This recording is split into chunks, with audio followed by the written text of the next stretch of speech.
Konnichiwa minasang. Perkenalkan, nama saya Galuh Madirata Yangda Devi dengan NIM 2412061014. Jadi pada kesempatan kali ini saya akan membahas mengenai perkembangan busana Jepang yang dipengaruhi oleh kebudayaan Tiongkok. Nah, pengaruh ini sudah dimulai sejak masa awal pembentukan negara Jepang dan menjadi salah satu faktor besar yang membentuk identitas pakaian tradisional Jepang. Walaupun kini Jepang memiliki gaya busana yang sangat khas, fondasinya tidak bisa dilepaskan dari model pakaian dan estetika yang berkembang di Tiongkok, terutama pada masa dinasti Sui dan Tang. Pada abad ke-7 hingga ke-9, Jepang ini mengirim utusan yang disebut Kentoshi ke Tiongkok. Mereka mempelajari berbagai aspek budaya, termasuk busana istana.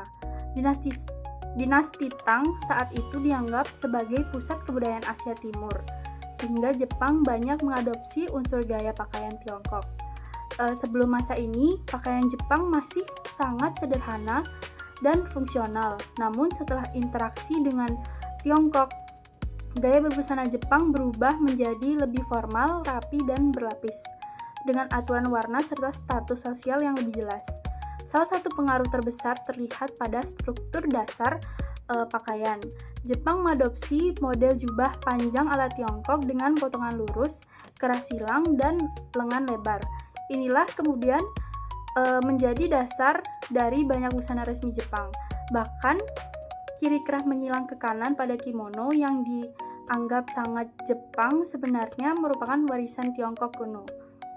Pada busana laki-laki, pengaruh ini tampak jelas pada sokutai, pakaian resmi kaisar dan bangsawan, bentuk jubah, mahkota, hingga penggunaan shaku atau papan kayu panjang yang dipegang saat upacara, semuanya merupakan adopsi dari istana dinasti Tang. Begitu pula kariginu, pakaian semi formal bangsawan. Awalnya bentuknya ini mengikuti gaya jubah pejabat Tang, namun di Jepang kemudian dimodifikasikan dan menjadi bagian dari pakaian keagamaan serta upacara. Lalu untuk busana perempuan, pengaruh Tiongkok sangat terlihat pada cikal bakal junihito, pakaian berlapis-lapis khas periode Heian. Meskipun junihito ini tampak sangat Jepang, fondasinya berasal dari mode perempuan dinasti Tang yang menggunakan beberapa lapisan, bahan sutra, dan kerah menyilang. Jepang lalu mengembangkan gaya ini menjadi lebih estetis dengan kombinasi warna musiman, jumlah lapisan yang lebih banyak, dan simbolik yang mendalam. Lalu, pengaruh penting lainnya terdapat pada sistem warna dan status sosial. Seperti di Tiongkok, warna pakaian menunjukkan pangkat seseorang. Jepang mengadopsi sistem ini dalam aturan Ritsuryo. Misalnya, warna ungu untuk bangsawan tinggi dan merah atau hijau untuk angkatan di bawahnya. Selain itu, Jepang juga banyak belajar tentang teknik tekstil seperti pembuatan brokat, sutra bermotif, serta pola-pola dekoratif seperti awan dan bunga peony.